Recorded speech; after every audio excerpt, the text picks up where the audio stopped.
Today we have the pleasure of having Manuel Rodríguez and Juan Antonio Rodríguez Aguilar, alias Jar,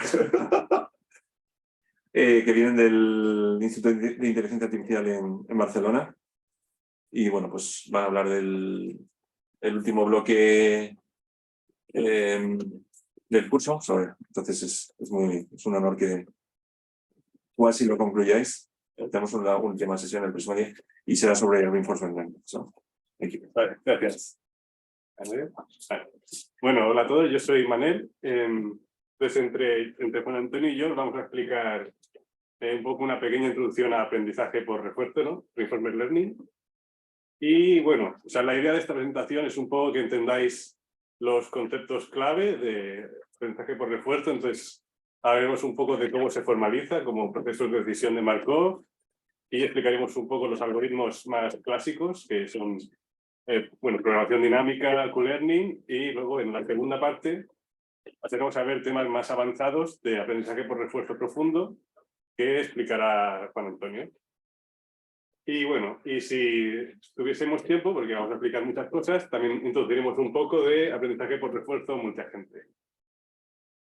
Vale, bueno, luego tendréis las diapositivas disponibles aquí y podéis leer las referencias con calma, ¿vale? De unos cuantos libros y vídeos tutoriales que recomendamos para profundizar más en los temas. Y bueno, empezaremos ahora con las bases de aprendizaje por refuerzo. Entonces, de momento aquí no habrá nada de redes neuronales.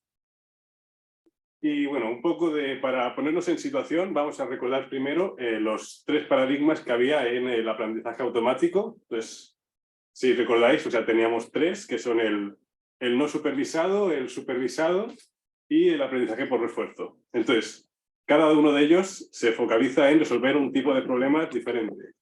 En el no supervisado, básicamente resolver problemas de agrupamiento.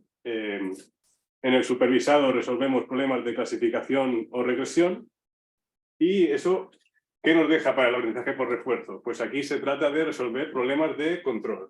Es decir, problemas en los que tenemos un agente que tiene que desarrollar un determinado comportamiento para llevar a cabo, para conseguir un estado determinado objetivo. Y bueno, la idea es siempre que este comportamiento va a requerir unos cuantos pasos en el tiempo. Es decir, que aquí aparece una componente temporal que va a ser muy importante durante todo el aprendizaje y una vez se sitúa la gente a actuar. Bueno, y entonces, estos son los tipos de problemas y luego también podemos distinguir en cómo aprenden en cada caso, porque hay diferencias importantes. Habéis visto, ¿no?, que en el aprendizaje no supervisado el algoritmo aprende con un conjunto de datos sin etiquetarlo. Entonces, es un conjunto de datos normalmente estático que se le da y tal, y aprende con eso. En el supervisado es casi lo mismo, pero ahora el conjunto de datos está etiquetado. Y claro, entonces en aprendizaje por refuerzo cambiamos bastante, porque aquí no partimos de ningún conjunto de datos al principio, sino que lo que tenemos es lo que se llama un entorno, en inglés environment, y básicamente aquí la idea es que la gente va a tener que interactuar con este entorno para poder sacar de ahí todos los datos que necesita para aprender. Y entonces, bueno, no sé si se ve, pero aquí pone... no, creo que eso no. Ahora ya no se ve. Ahora sí que no se ve. Esa has hecho bien hecho por no estar aquí. Es verdad, tienes que prestar atención. Vale, ya se ve, ¿no? Vale. Bueno, pues eso, que aprenderemos en base a ir interactuando en este entorno e ir obteniendo recompensas, en inglés rewards.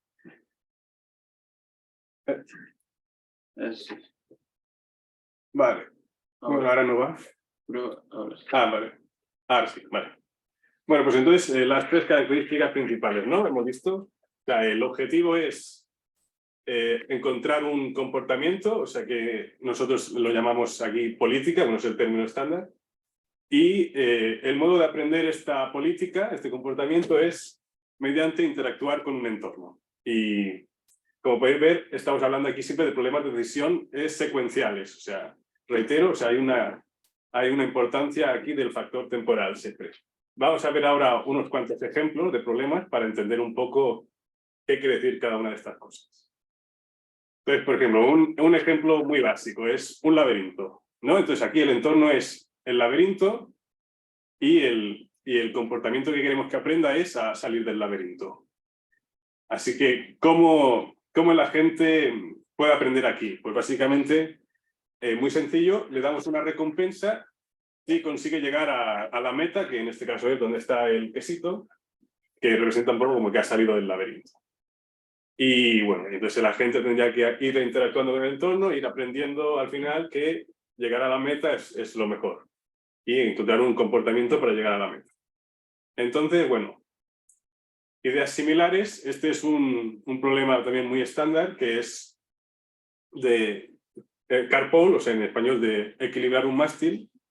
Entonces la idea es que tenemos este mástil en una vagoneta y queremos que el mástil nunca se caiga, o sea, tenemos que mantenerlo en el equilibrio moviendo la vagoneta poco a poco. Así que aquí las acciones es solo mover la vagoneta a izquierda o derecha. Y simplemente le vamos a dar una recompensa positiva a la gente cada segundo de tiempo en el que el mástil siga en pie. Entonces, claro, la gente va a aprender que cuanto más tiempo esté en pie el mástil, más recompensa obtendrá. Porque una vez se cae el mástil ya se acaba la simulación. Y bueno, luego, claro, hay problemas más complicados, como, bueno, este se hizo muy famoso, ¿no? Que es el de vencer al campeón mundial de Go, este juego de mesa. Y claro, aquí, bueno, es también, bueno, la idea es muy sencilla. Simplemente para aprender, simplemente hay que darle una recompensa positiva a la gente si ganaba la partida y una recompensa negativa si la pierde. Y bueno, en función de eso va haciendo partidas y finalmente va encontrando el comportamiento que le lleva a ganar. Vale, bueno, pues entonces aquí os vuelvo a repetir esto, que son, entonces ya hemos visto las tres características principales. O sea, por un lado, el objetivo es siempre encontrar un comportamiento, una política, y ya habéis visto, o sea, por ejemplo, resolver un laberinto, ganar una partida de un juego de mesa, etc. Este tipo de problemas.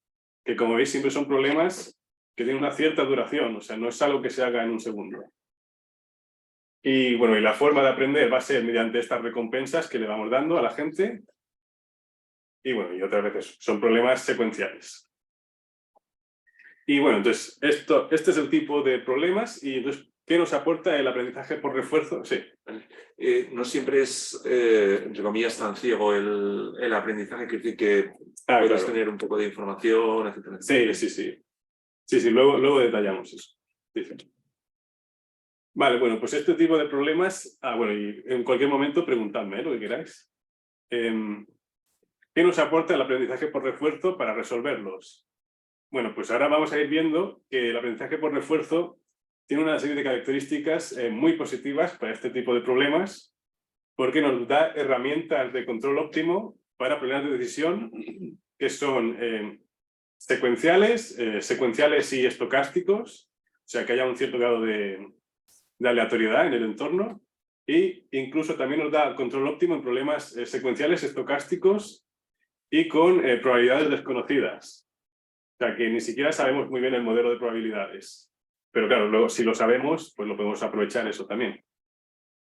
Y entonces, ¿cómo conseguimos esta maravilla, ¿no? Pues aquí viene la figura famosa, ¿no? O sea, que es básicamente lo que hacemos es este proceso de interactuar con el entorno una y otra vez. Entonces tenemos un agente que tiene que aprender a comportarse en este entorno y lo que hace es ir actuando, ¿no? Va haciendo acciones en el entorno para ver qué pasa.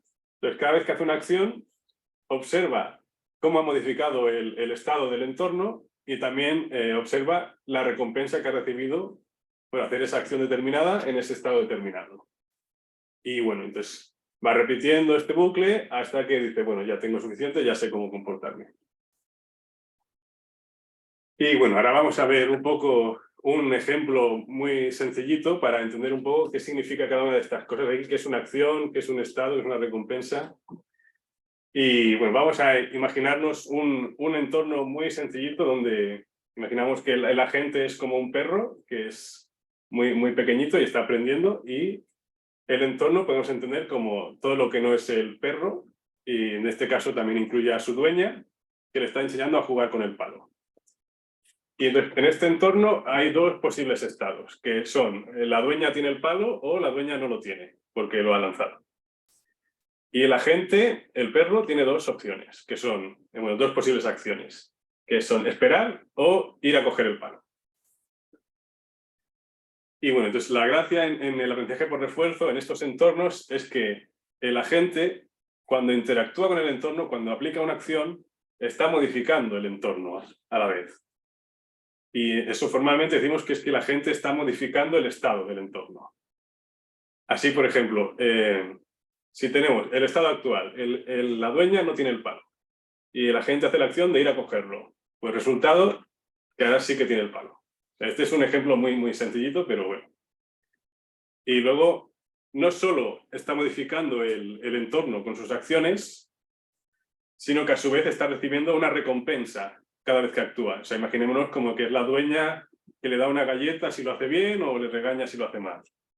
Entonces, por ejemplo, si la dueña tiene el palo y el perro decide esperar, pues la dueña dice, muy bien, así me gusta. Entonces, recompensa positiva.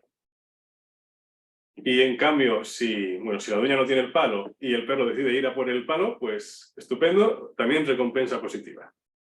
Pero en cambio, si la dueña no tiene el palo y el perro se queda quieto, pues lo está haciendo mal, entonces le regaña. Que entonces, aquí formalmente le damos una recompensa negativa. Y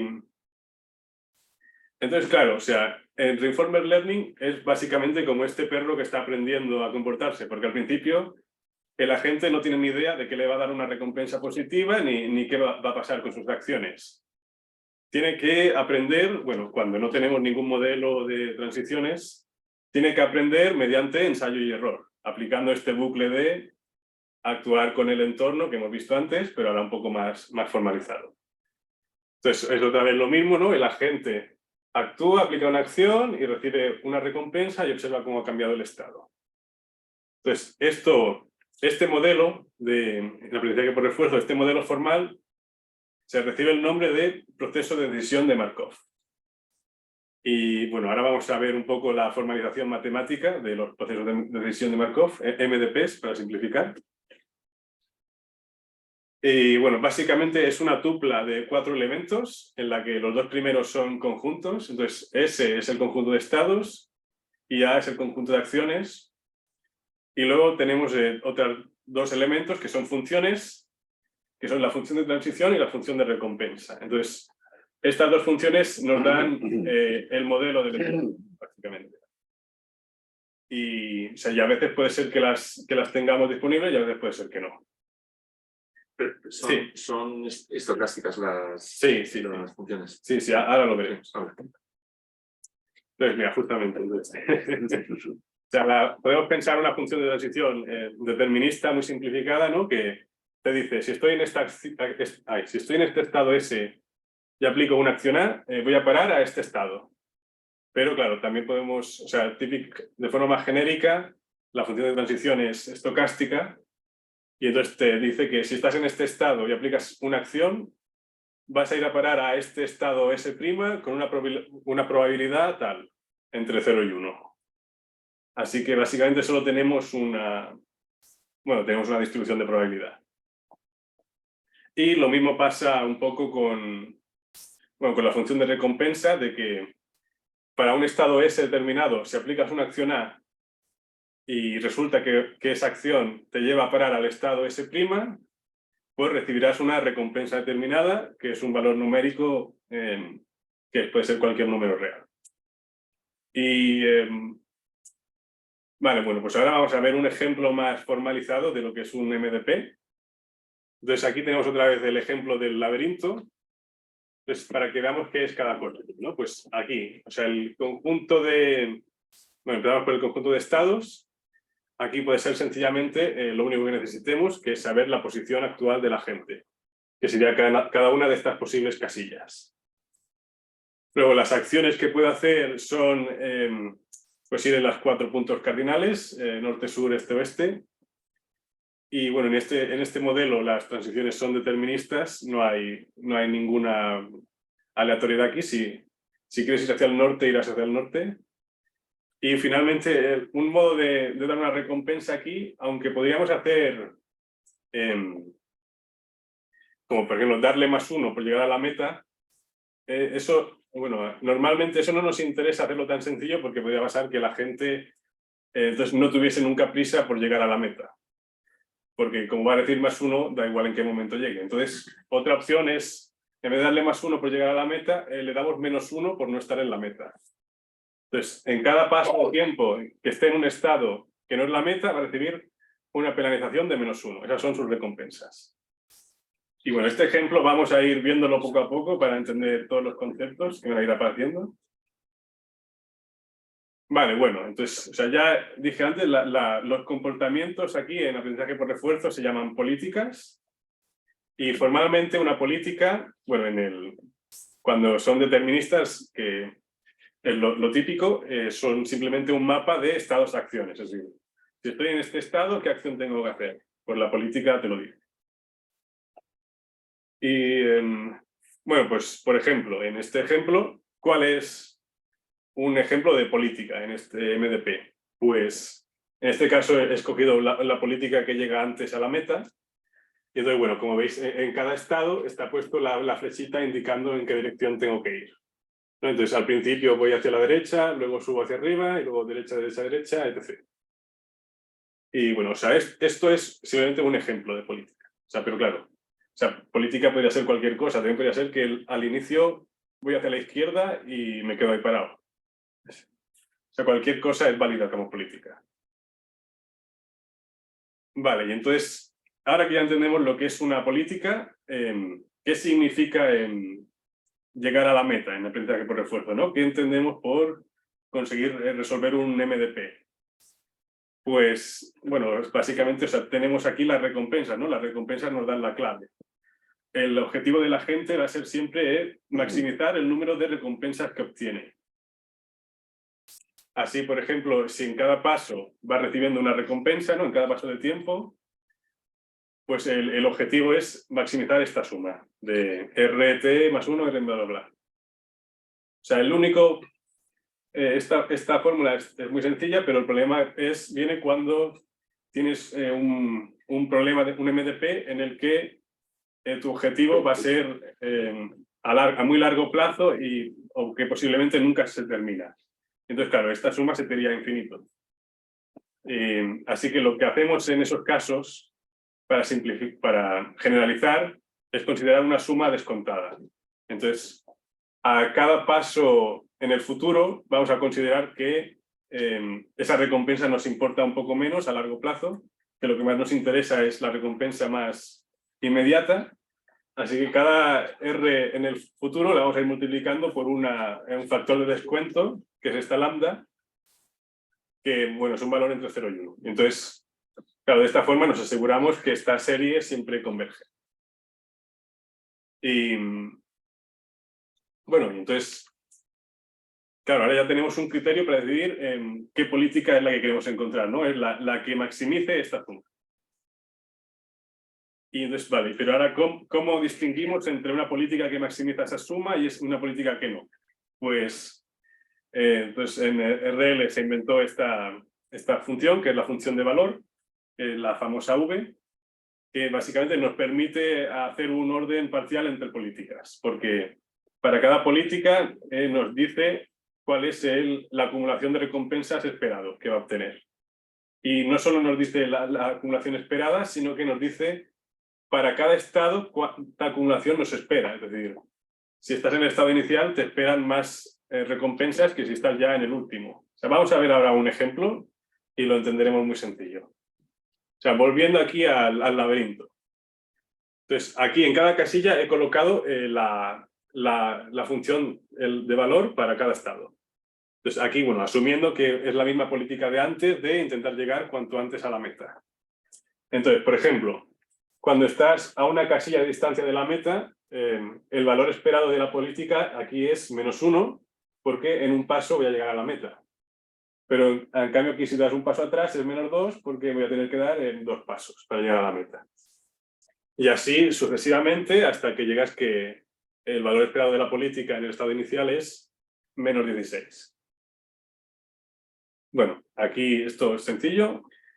Y bueno, lo que pasa es que, claro, a la hora de aprender, claro, la gente, o sea, no nos basta con tener esta función así tan colapsada que solo nos da información por estado. Nos gustaría tener también, o sea, saber cómo de buena es la política, no solo en cada estado, sino también en cada par estado-acción.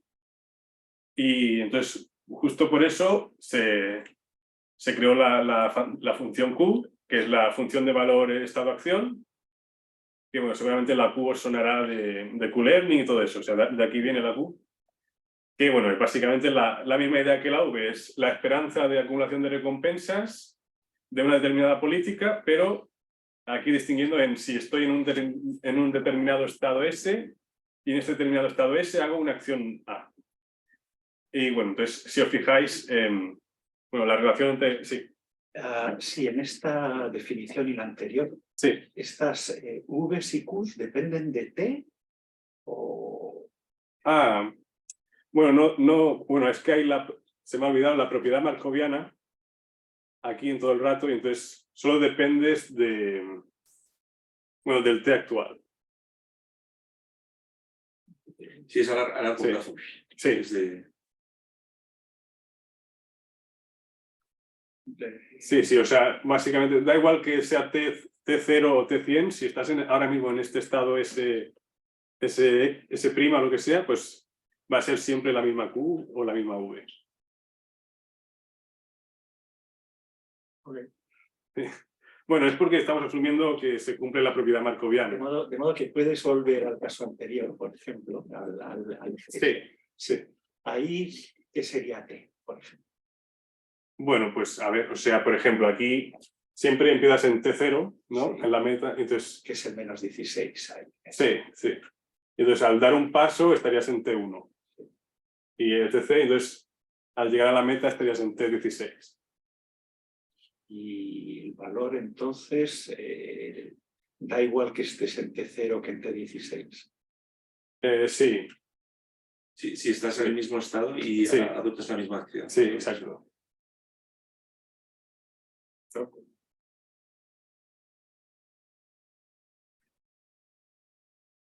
Vale, bueno, vale, estamos aquí.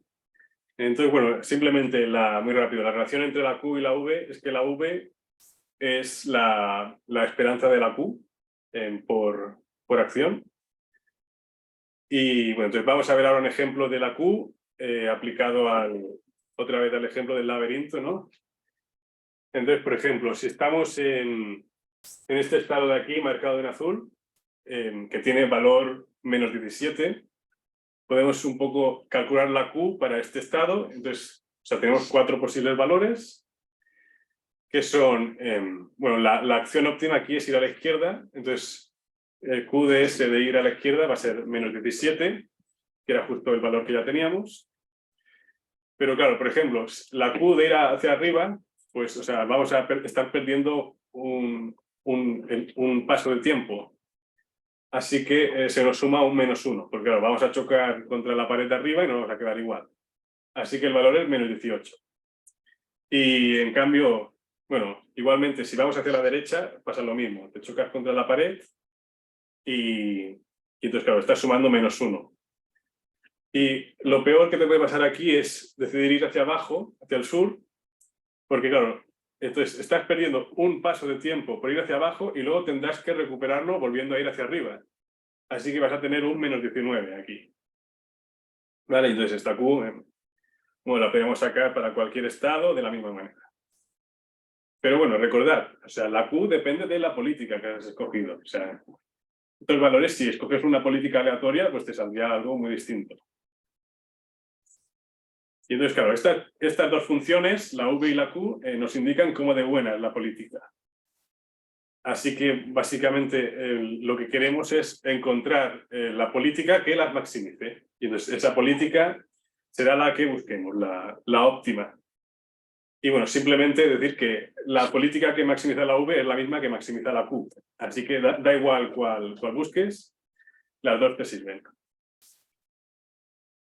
Y a ver qué viene aquí. Bueno, pues sí, eso. básicamente lo que acabo de decir, ¿no? Entonces, la política óptima va a ser la que maximice la V, que a su vez es la que maximiza la V.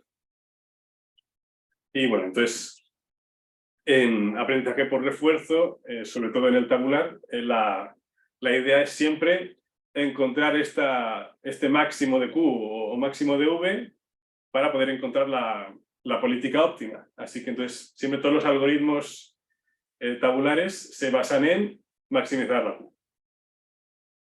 Y bueno, la Q. sí, la Q, sí. ¿Y tabular? ¿Hay alguna tabla de por medio? Sí, bueno, fíjate aquí, ¿no? Por ejemplo, o sea, tienes una tabla de estados. Sí. Y bueno, y con la Q igual, o sea, tienes una tabla de estados de estados acciones.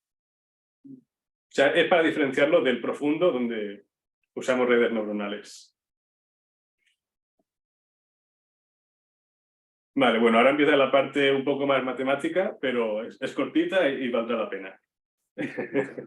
Entonces, o sea, ahora vamos a ver un poco las ecuaciones de Bellman, que son esta idea fantástica que nos permite expresar las funciones de valor de forma recursiva.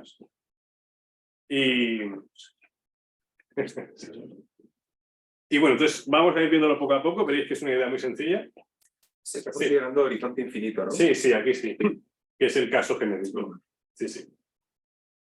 Entonces, bueno, empezamos. La definición de V, como hemos visto, es la esperanza de la acumulación de recompensas, esta G. Entonces, podemos expandir la G y tenemos exacto esta suma de recompensas descontada, ¿no? Porque es justo lo que ha dicho Roy, horizonte infinito.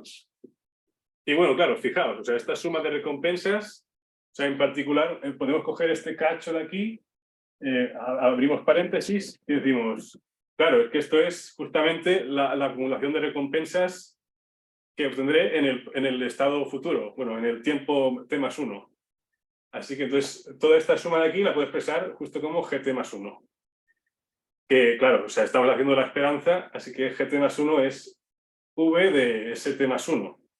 Así que si os fijáis, bueno, hemos expresado la v de forma recursiva, porque tenemos que v de s es la esperanza de r más gamma de v de s', bueno, del siguiente estado.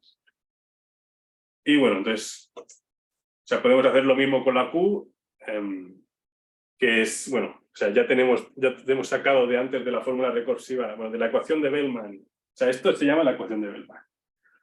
De la ecuación de Bellman de la V, podemos sacar una ecuación de Bellman para la Q, ¿no? O sea, ya tenemos que Q es R más gamma V.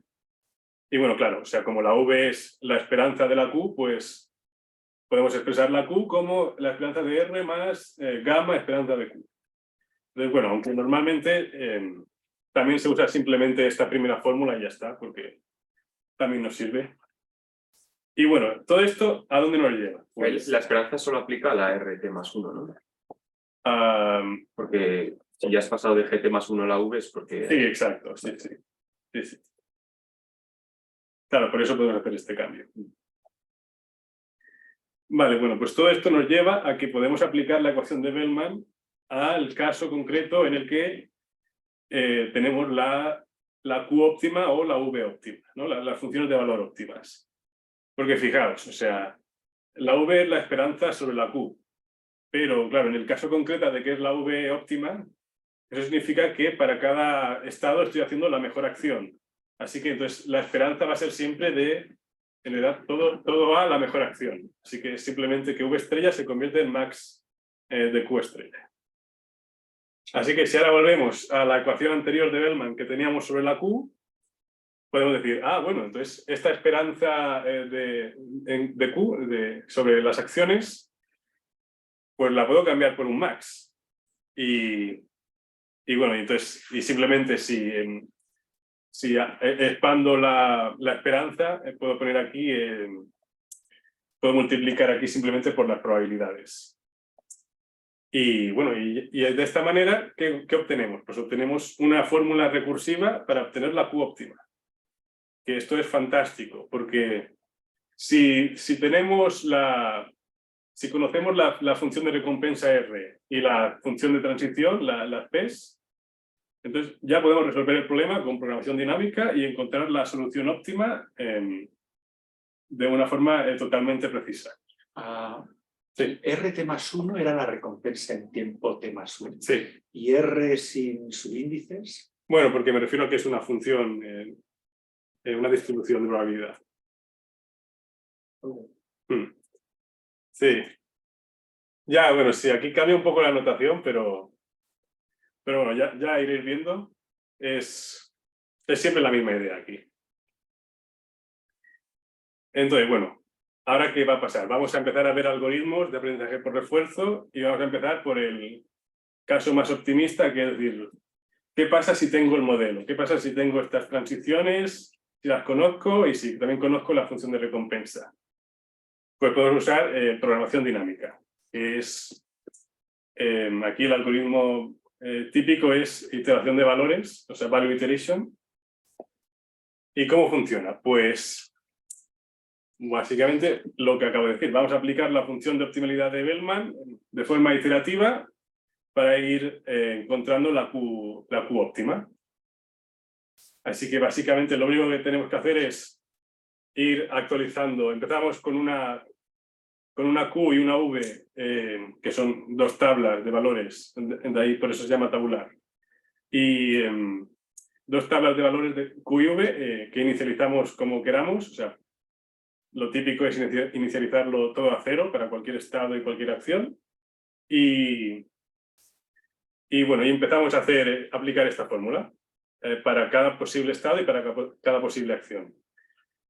Vamos aplicando la ecuación de optimalidad de Bellman en todos los estados, todas las acciones, y a eso lo llamamos un barrido. Entonces, cuando hemos hecho un barrido, volvemos a hacer otro. Entonces, cada uno son iteraciones y, bueno, la idea es simplemente vamos iterando, vamos haciendo barridos hasta que llega un punto que los valores de la Q ya no cambian, han convergido al valor óptimo. Y, bueno, básicamente cuando convergen ya sabes que tienes la política óptima. Y, bueno, este algoritmo tiene sus ventajas y sus inconvenientes. O sea, por un lado, o sea, como habéis visto, aquí no hay ningún hiperparámetro, así que es muy sencillo de usar en la práctica. Usas el código y punto, o sea, no hay trampa. Y bueno, y además es totalmente exacto, o sea, tú esperas suficiente y cuando converja es porque ha encontrado la política óptima, o sea, nunca te va a encontrar una subóptima. Y claro, pero desventajas. O sea, la primera es la más gorda, ¿no? Que necesitas tener todo el conocimiento del modelo, primero de todo. Eso, o sea, la mayoría de veces no lo tienes. Y luego, por otro lado, o sea, tienes que estar iterando para todos los estados, todas las acciones y varias veces. Así que es un algoritmo bastante lento en la práctica. Así que justo por estos problemas, pues se empezó a trabajar en el aprendizaje por refuerzo en algoritmos que no necesitan el modelo para poder encontrar la política óptima. Sí. También además requiere que ese IA sean discretos o finitos o hay versiones. Ah, sí, claro, sí, claro, sí. Pero si son infinitos no pararían nunca. Vale. Vale, bueno, pues entonces ahora vamos a ver qué algoritmos tenemos si no asumimos que tenemos el modelo. Hay el modelo. O sea, algoritmos model free, o sea, libres de modelo, que aquí es donde entran en escena en los que seguramente os suenen más, que son el Q-Learning y SARSA. Entonces, Q-Learning. ¿Qué pasa si no tengo el modelo? Pues entonces aquí es cuando llegamos a las cosas más típicas de RL, que es decir, pues entonces vamos a aprender con ensayo y error, ahora sí.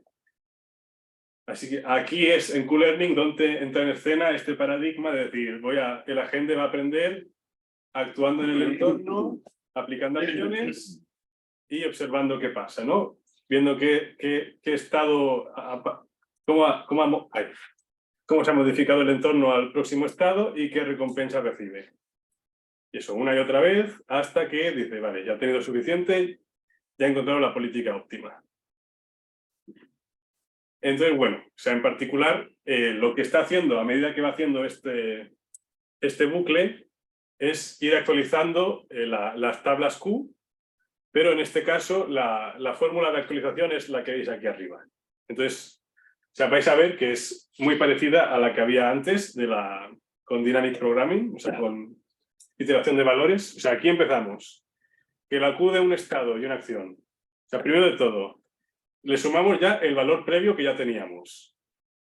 Y luego, aparte, le sumamos multiplicado todo lo demás por un factor de aprendizaje, el alfa este, que es un valor entre 0 y 1. Le multiplicamos, o sea, primero de todo, la ecuación de optimalidad de Bellman, si os fijáis, que es, o sea, la recompensa que ha obtenido más gamma por max de Q de 7 más 1. Y bueno, y para compensar que primero de todo le hemos sumado el QDSA previo, pues tenemos que restárselo ahora. Y por eso aquí al final se lo restamos, pero multiplicado por este alfa. Y bueno, menor que 1. Sí, es menor que 1 y mayor que 0.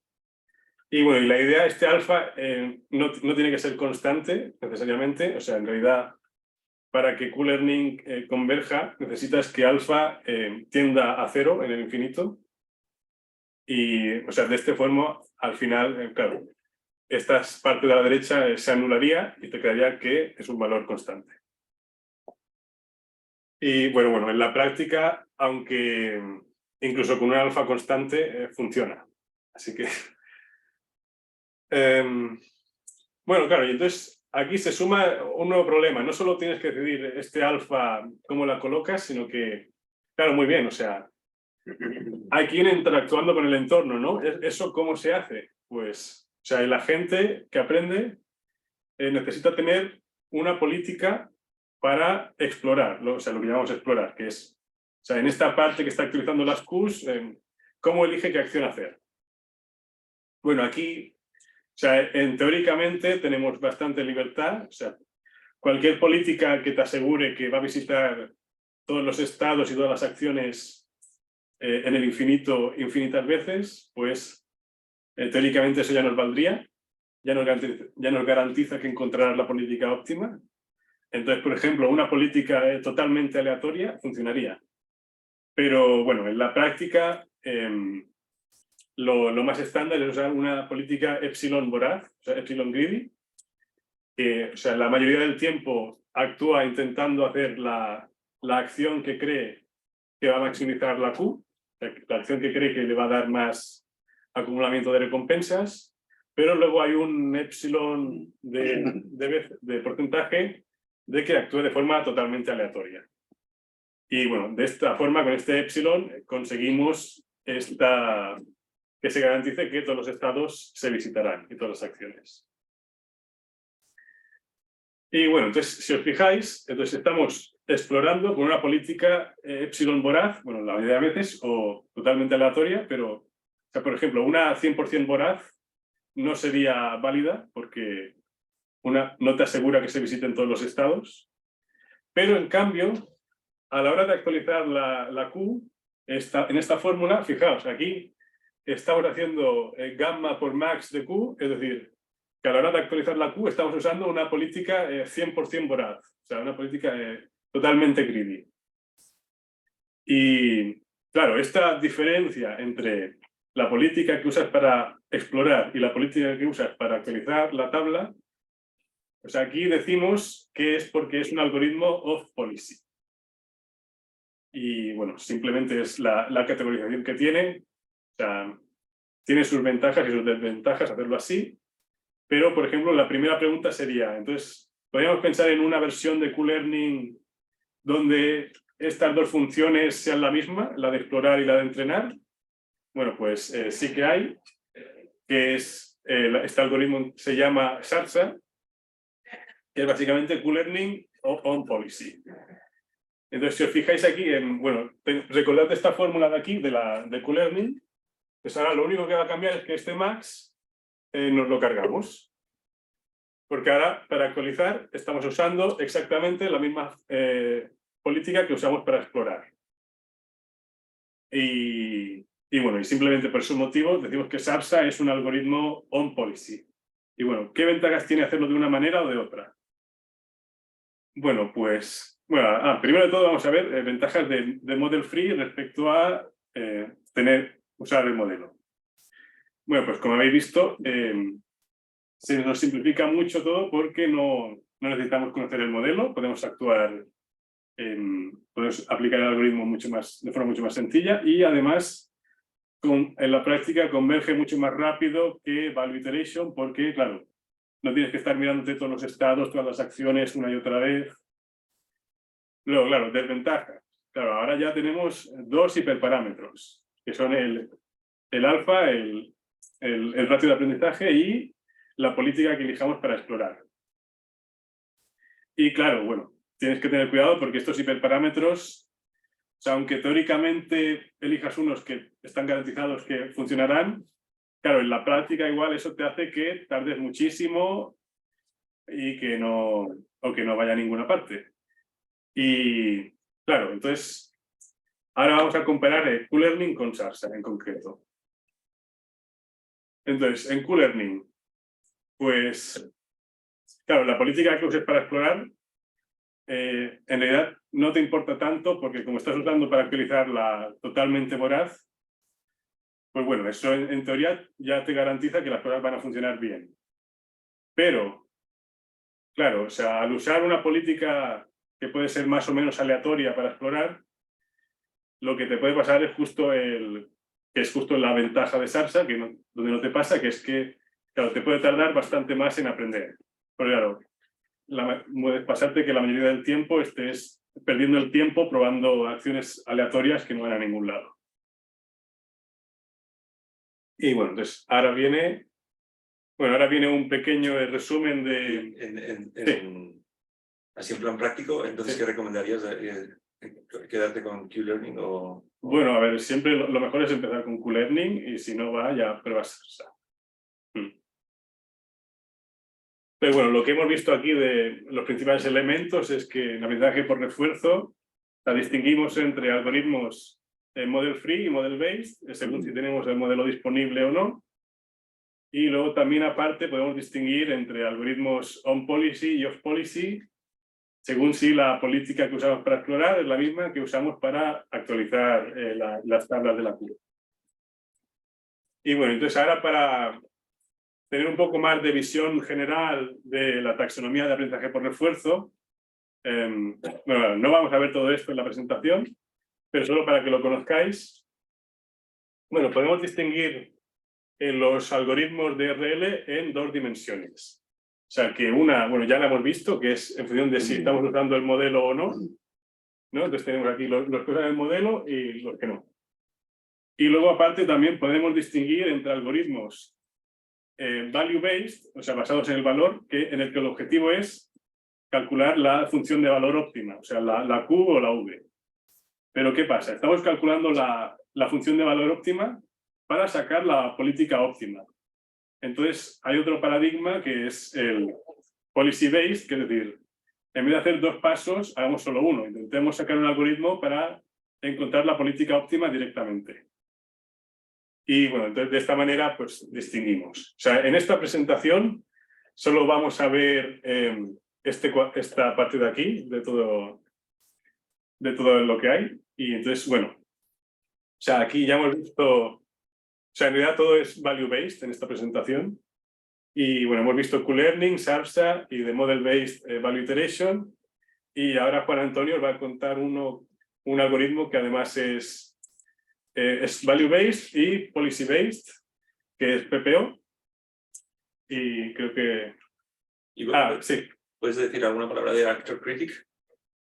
Sí, bueno, o sea, Actor Critic es justamente porque tienes policy-based y value-based. Okay. Por eso se llama Actor Critic. PPO. PPO, sí. Justamente PPO es Actor Critic. PPO es Sí, sí.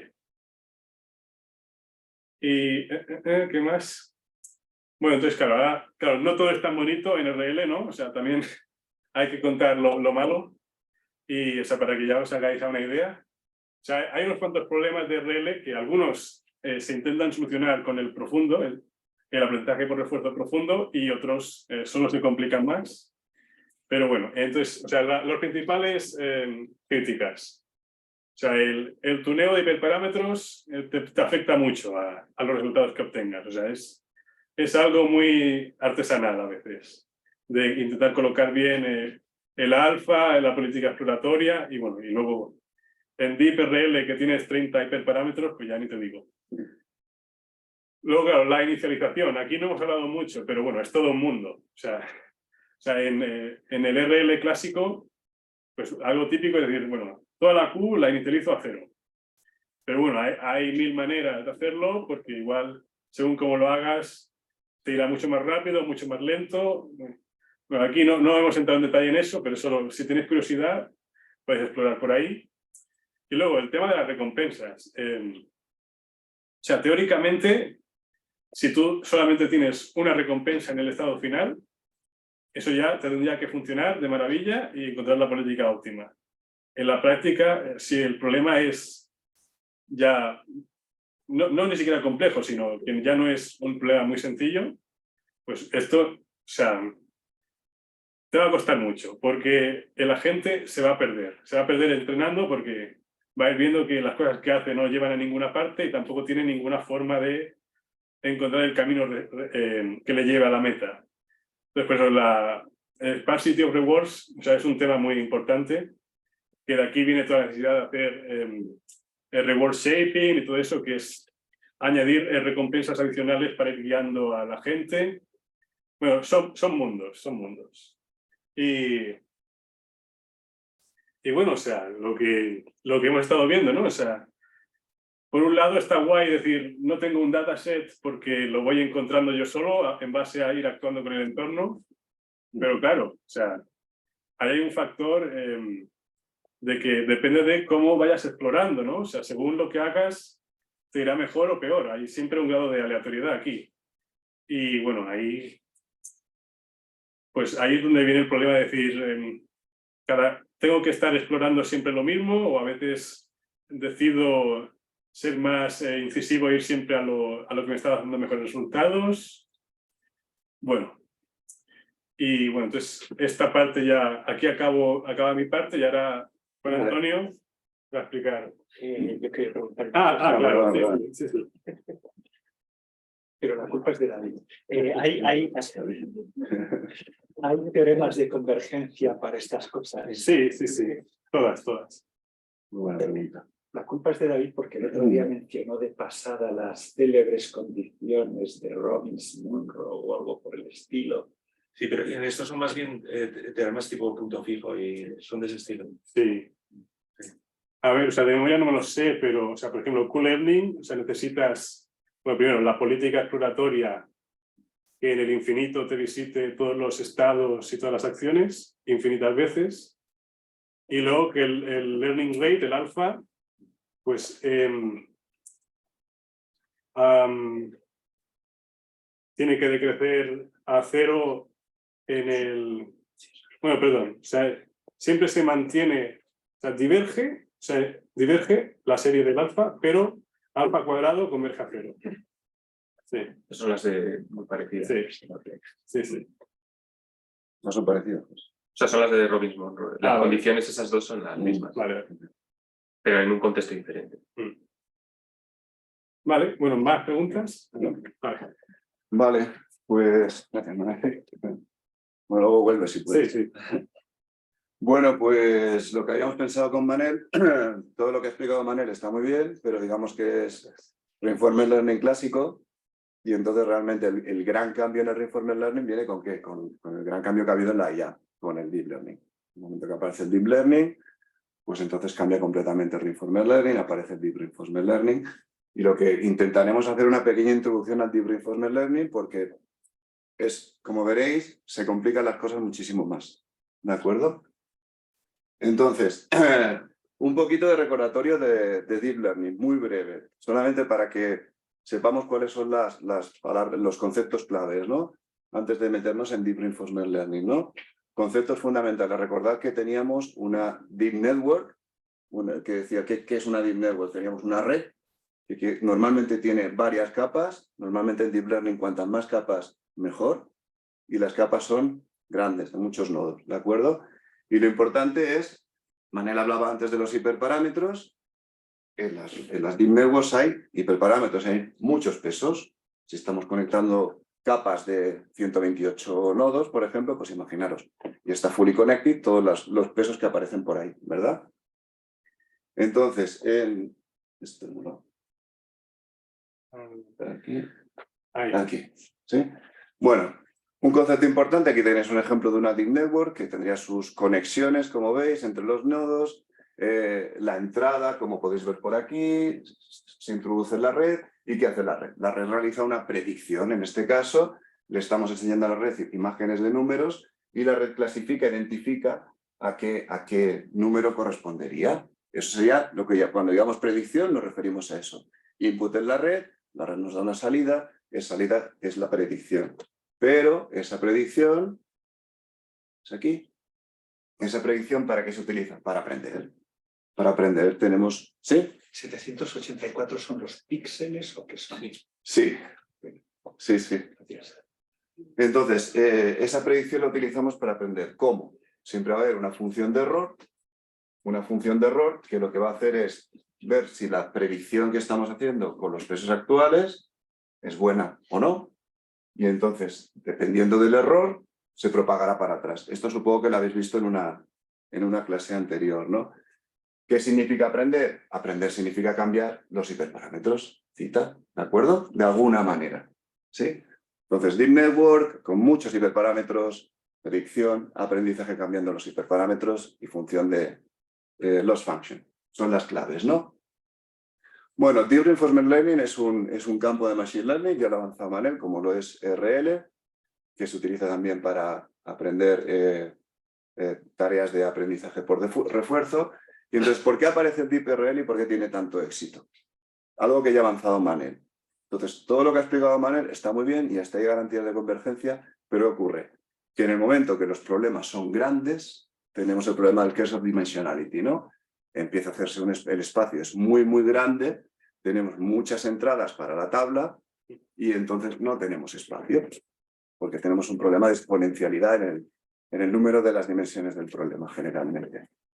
Entonces, ¿qué ocurre? Que el RL clásico no puede resolver ese tipo de problemas grandes. Esa es la realidad. Los problemas grandes que hay, ¿dónde? En el mundo real, ¿no?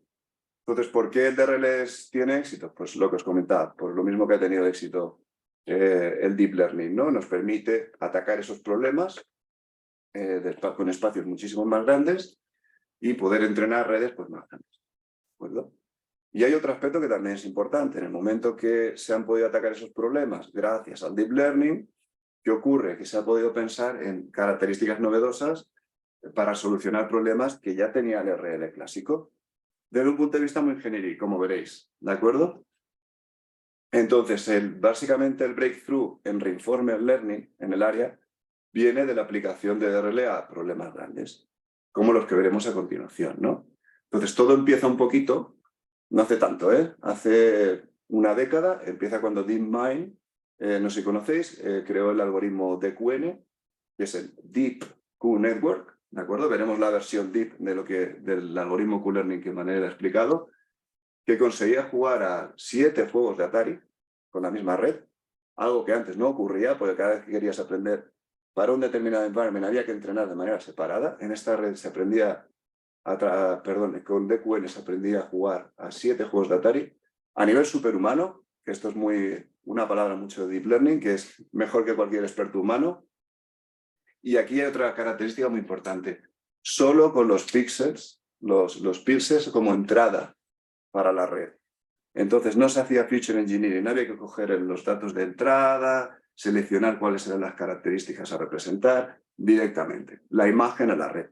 Esto es también algo muy importante. Entonces, representó un breakthrough realmente, la aparición de Deep Q-Learning, ¿no? Porque además, por la generalidad, que fuera capaz de aprender a jugar a tantos juegos, que es muy general, ¿no?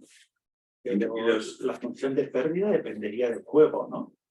No, porque al final es el score, es la puntuación que está obteniendo. Y entonces en juego llegas a un score final, independientemente del juego, si lo normalizas, claro. Entonces ya es suficiente. Aquí tenéis un ejemplito de lo que pasó con... ahora a ver si puedo. Este es el breakthrough, uno de los juegos. Y es bastante impresionante, ¿no? Porque al final, después de 240 minutos de training, ¿no? La DQN se da cuenta de que, bueno, ha aprendido que lo que hay que hacer es un agujerito por un lado del muro y a partir de ahí gana la partida, ¿no? Entonces realmente aprende a hacer, aprende la mejor estrategia, ¿no? Pero ahí cuando ganaba, en línea con lo que ha dicho Manel, se le daba un 1 y cuando no ganaba Sí, un -1, algo así. sí. Y paralelo a lo que ha preguntado Jesús, primero se le entrenaba para un juego, luego para el otro, claro, o como... No, se entrenaba en todos al mismo paralelo. tiempo, en paralelo. ¿Y eso sería lo que se llama multitask learning? ¿O es un ejemplo de multitask learning? No sé decirte realmente, porque, bueno, son tareas diferentes realmente, sí. Porque los juegos son diferentes, son tareas diferentes, sí. Ahora lo que no sé es cómo avanzar. Ahora. Vale, eso fue hace una década con juegos, pero una década más tarde, o sea, esto muy recientemente, Sony lo que hizo fue desarrollar otra vez, un agente capaz de conducir para la PlayStation, para el juego Gran Turismo, y otra vez capaz de ganar a los expertos humanos, ¿no? Entonces, para que os hagáis una idea, os he puesto aquí también un vídeo de cómo han cambiado las cosas, porque lo de antes suena un poco vintage. Adelantar en el juego.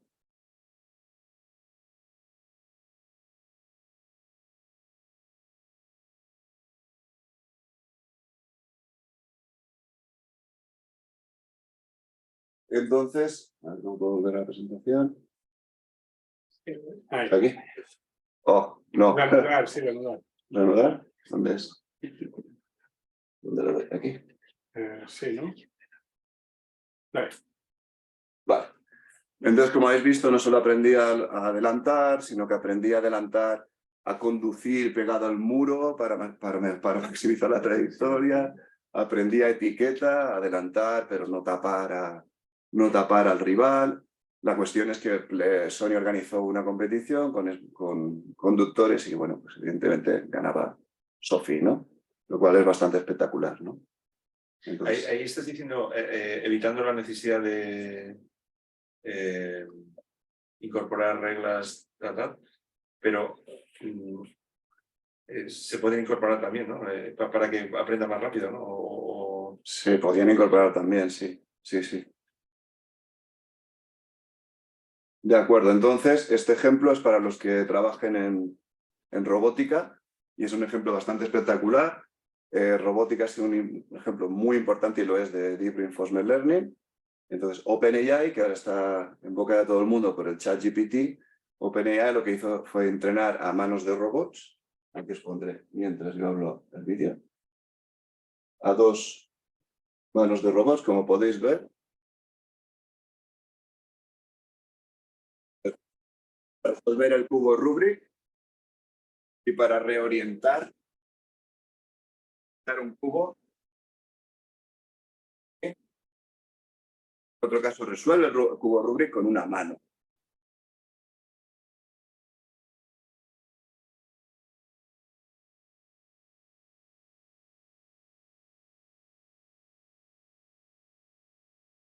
De acuerdo, este ejemplo es bastante espectacular. Lo hizo OpenAI con el algoritmo que explicaremos hoy, que es el PPO, que es el estado del arte. Y en ambos casos lo que hizo fue, y esto es muy interesante, entrenar a la mano del robot 100% en simulación. Y luego se transfirió a un robot. ¿De acuerdo? Y esto es una técnica como muy estándar ahora, es entrenar en simulación y transferir al real world. ¿Qué hicieron los de OpenAI? Hay algo que hicieron muy interesante, que es para conseguir una política más robusta, lo que hacían era entrenar al brazo de robot en unas determinadas condiciones y luego cambiarlas. Eso es lo que es el Automatic Domain Randomization. ¿Qué quiere decir? En el caso del cubo Rubik, entrenaban en simulación hasta que se conseguía una buena performance y luego que cambiaban el tamaño del cubo. Se lo hacían más grande. Y luego seguían entrenando y cuando había otra vez una buena performance, ¿qué cambiaban? La masa del cubo. Y así. Entonces, con eso, a partir de introducir esos cambios en el dominio del entrenamiento, consiguieron más adaptabilidad para que se pudiera transferir al mundo real. Pero lo interesante es esto, se hacían simulación, ¿no? De acuerdo, pues una vez visto esto, ¿cómo funciona? Segundo, Ahí. pulso. ¿Dónde? Vamos a pulsar. Esto no tira. A ver si pulsas en la pantalla. ¿Vale? ¿Qué quiere decir PPO? El Proximal Policy Optimization. Ahora llegaré. Sí. Ahora llegamos. Si me doy aquí. Ahora. Vale, pero algo que ha apuntado Manel, y ya ha dicho, un gran reto en el DRL, una complejidad añadida, es que el RL con Deep Learning tenemos otra vez el problema de una dimensión que añadimos. Que claro, tenemos la dimensión del tiempo. Como visteis seguramente en la clase anterior de Deep Learning, cuando se entrenaba una red, los datos eran estáticos, ¿no? Lo que había por un lado es imágenes a clasificar con sus etiquetas, ¿verdad? Y eso no solía cambiar, ¿verdad? Pues aquí las cosas son diferentes, porque hay dinámica con el entorno. Entonces, algo muy importante, y viene muy bien la pregunta que acaba de hacer aquí el compañero, es que, bien, hay buenas noticias que habéis visto que es muy espectacular el hecho de que DRL ha permitido resolver problemas muy complejos que no se podían atacar con Classic RL. Pero ¿cuáles son las malas noticias? Las malas noticias son que perdemos garantías de convergencia, que en el Classic RL sí que las tenemos. Aquí en DRL lo perdemos todo. Entramos en el territorio de lo aproximado, como ya vais a ver. ¿Que queremos calcular un gradiente? Lo aproximamos. ¿Que queremos hacer el valor esperado de una función? Lo sampleamos. Entonces todo pasa a ser... el DRL utiliza mucho las aproximaciones. Luego, por otro lado, utilizar arquitecturas de DeepRL es una tarea de ingeniería muy complicada, lo cual no es diferente a utilizar Deep Learning. Entonces, ojo, porque eso también es otro problema. Y entonces seguimos con el problema que comentaba Manel. Es difícil conseguir estabilidad en el proceso de aprendizaje. ¿De acuerdo? ¿Qué vamos a ver? Vamos a ver, por un lado, Deep Q-Learning como una extensión del algoritmo de Q-Learning que ha explicado Manel. ¿Qué es lo que hizo DeepMind? ¿De acuerdo? Segundo, veremos un algoritmo del estado del arte. El algoritmo con el que hay que compararse cuando alguien hace un nuevo algoritmo de DRL, que es el PPO. Otra vez, Proximal Policy Optimization fue desarrollado por OpenAI. ¿De acuerdo? Y finalmente, si hay tiempo, pues veremos Multi-Agent Reinforcement Learning. Insisto en que el estado del arte es PPO. DQN lo vamos a ver por razones históricas y para que veáis cómo se consiguieron resolver los juegos de Atari. Y bueno, de hecho, DQN también es estado del arte, pero superado por PPO. ¿De acuerdo? Entonces, vamos a ver otra vez. Vamos a empezar viendo el objetivo del Reinforcement Learning. Vamos a cambiar. Ya no hay una tabla. ¿De acuerdo? Ya no está la tabla que comentaba Manel, donde se guardaban los resultados de una Q function. Ahora lo que vamos a tener es una red. Es una red neuronal y esa red neuronal con sus hiperparámetros θ lo que nos va a representar es alguna policy. ¿De acuerdo? Alguna policy. ¿Qué quiere decir? Este pi es la probabilidad de seleccionar una acción en un determinado estado S. Nos puede representar una policy así o nos puede representar la Q function o nos puede representar la V function. ¿De acuerdo? Veremos que puede representar las tres cosas, de hecho. Lo importante... ¿Y aquí los estados siguen siendo un conjunto finito? ¿O cómo? Porque la posición de un cubo, por ejemplo, me parece que podría... No, entramos en el continuo, ¿eh? Sí. Entramos en el continuo. Sí. La gracia de eso, ya te has adelantado, o sea, la gracia de PPO es estado del arte sobre todo porque resuelve un problema que es que DQN era muy buena para problemas con estados discretos y no era bueno para el continuo. Y PPO resuelve ese problema y funciona muy bien en el continuo. Lo importante es que la policy, fijaros que cada vez que cambiemos los parámetros de la red, si cambiamos los pesos, tendremos una nueva policy, ¿verdad? Entonces, ¿qué tenemos ahora? Tendremos una representación en la red de la policy, o la Q function, o la V function, pero tenemos exactamente el mismo esquema que antes. El estado, a partir de la policy se seleccionará una acción, se actúa sobre el mundo. Esta es la función de transición que Manel notaba por T. Entonces, con una determinada probabilidad, se produce una transición a un estado nuevo a realizar una acción y ese va a ser nuestro nuevo estado. ¿De acuerdo? El esquema es el mismo, pero el problema es diferente. Entonces, ¿qué ocurrirá? Cuando Manel ha estado explicando el problema del maze, ¿qué ha estado haciendo una gente? Está describiendo una trayectoria. Ese concepto es importante. Una trayectoria que es una secuencia de estados y acciones. ¿Sí? Entonces, en general, si tenemos que ir en función de transición dentro de nuestro modelo, lo que tendremos es que, fijada una determinada policy, cada trayectoria que se realice tendrá una determinada probabilidad. La probabilidad de seleccionar una acción con la probabilidad de tener una transición en el mundo. Una cosa que digo es que yo pongo las ecuaciones por completitud, para que luego os lo miréis. No vamos a entrar, ¿de acuerdo? Lo importante es que lo entendamos conceptualmente, si no es imposible. Entonces, ¿cuál es el problema de optimización ahora? El problema de optimización que tenemos con Deep Reinforcement Learning, queremos encontrar los valores de los hiperparámetros θ, ¿de acuerdo? De manera que, on expectation, esto es importante, maximicemos los rewards sobre las trayectorias. ¿Qué quiere decir? Si fijamos los pesos a un determinado valor, tenemos una representación de lo que será nuestra policy. Si hiciéramos un sampleado de trayectorias, ¿no?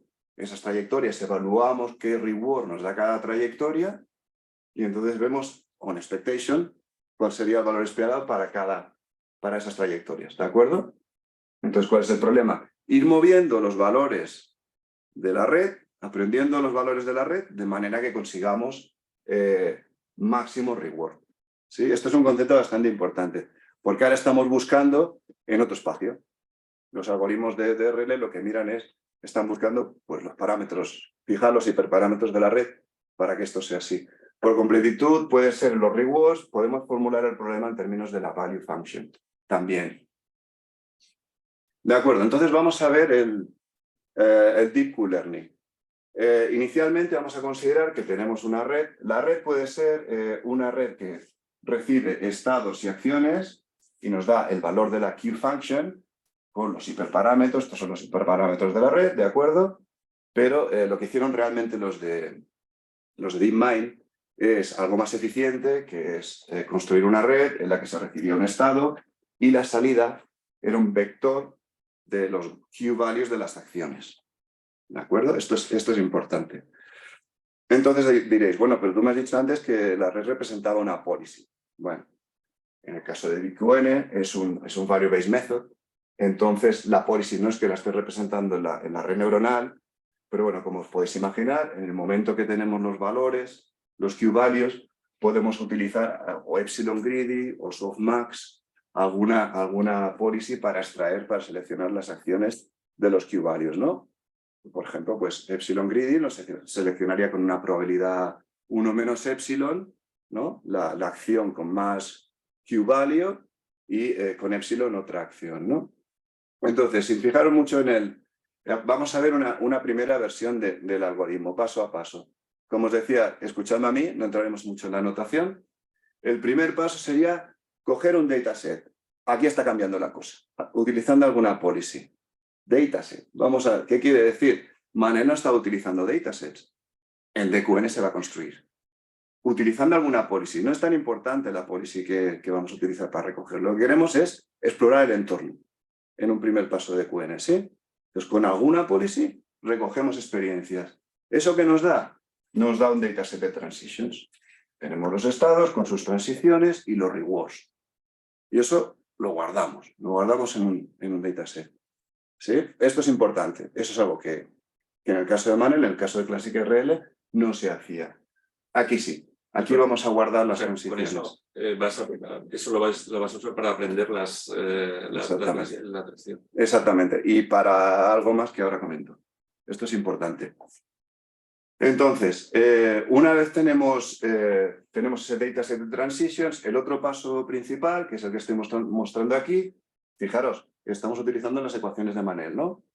Por un lado, cogemos de la red para una determinada transición, el valor que predice la red, este Q con parámetro, si le damos un estado SI, nos dice cuál es el valor que está prediciendo la red.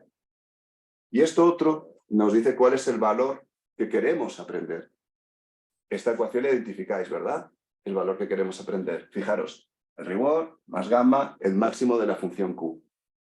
¿Sí? Es exactamente lo que teníamos en la función de ¿qué? Del Q update. ¿Sí? Exactamente ese valor.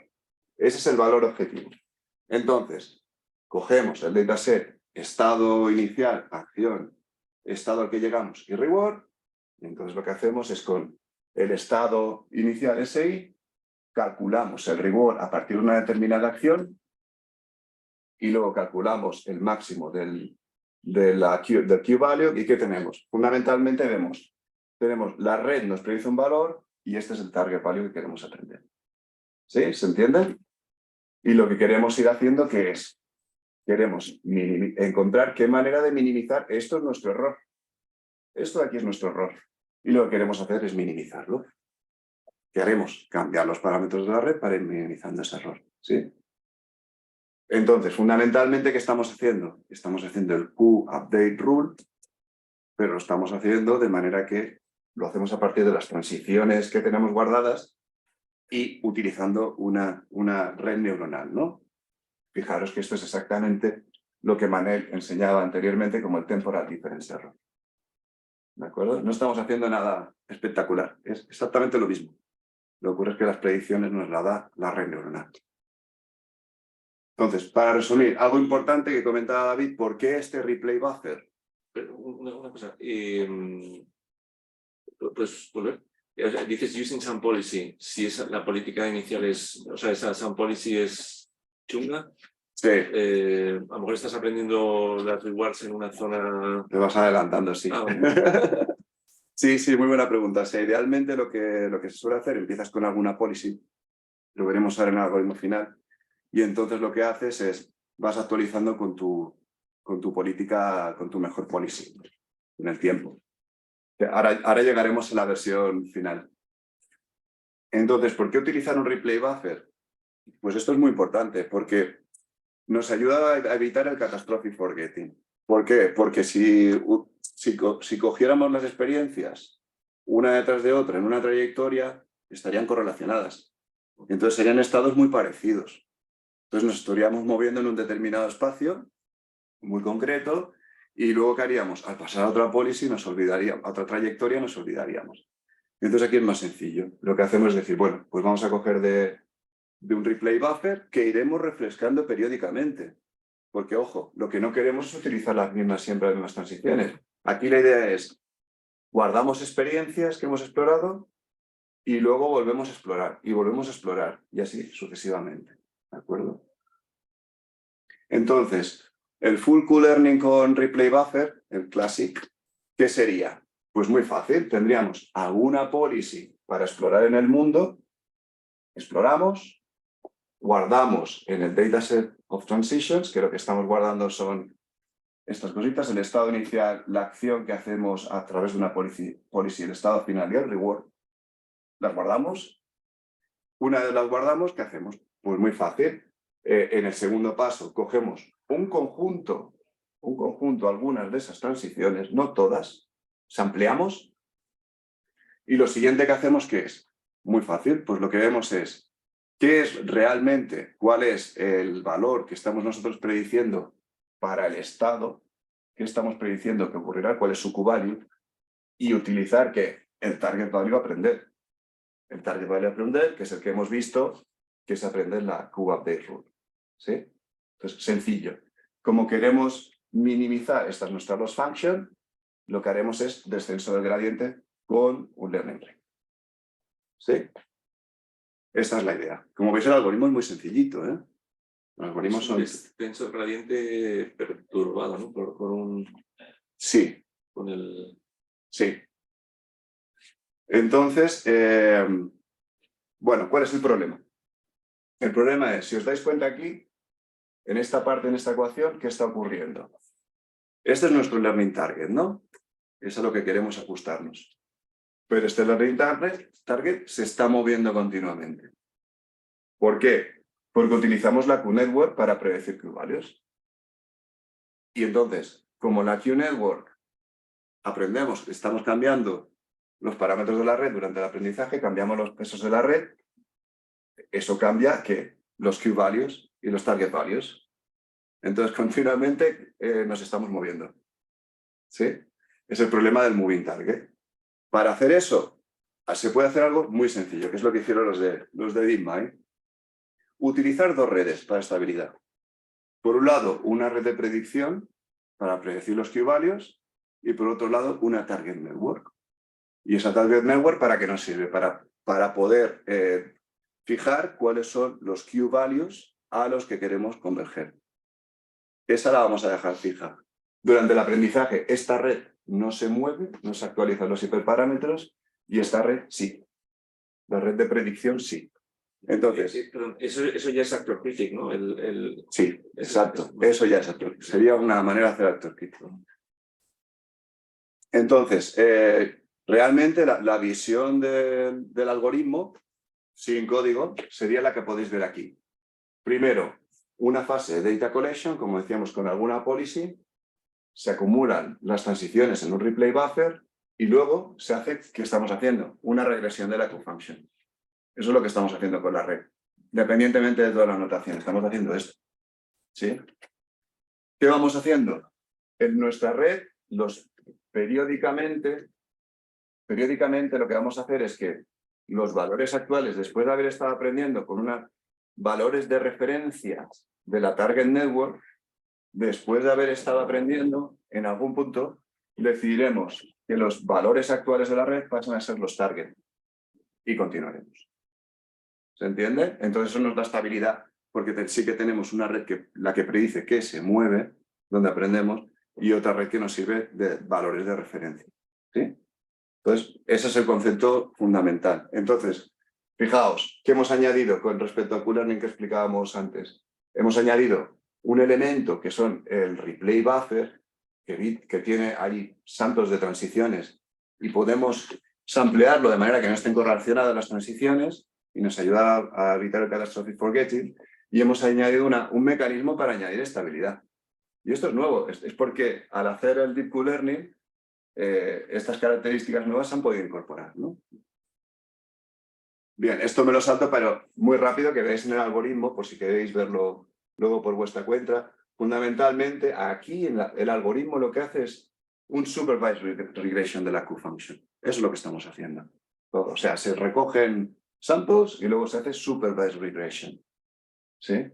Y lo que es muy importante, los targets no cambian, porque este target, cuando calculamos la función de error, aquí, entre lo que estamos prediciendo y nuestro target, para este target utilizamos una red, una target network que tenemos fija y que vamos cambiando periódicamente, pero no continuamente. ¿Sí? Muy bien, entonces, el Q-Learning in Practice, el DQN, lo que utiliza los dos mecanismos que incorpora, los replay buffers para evitar el catastrophic forgetting, la target network para dar estabilidad.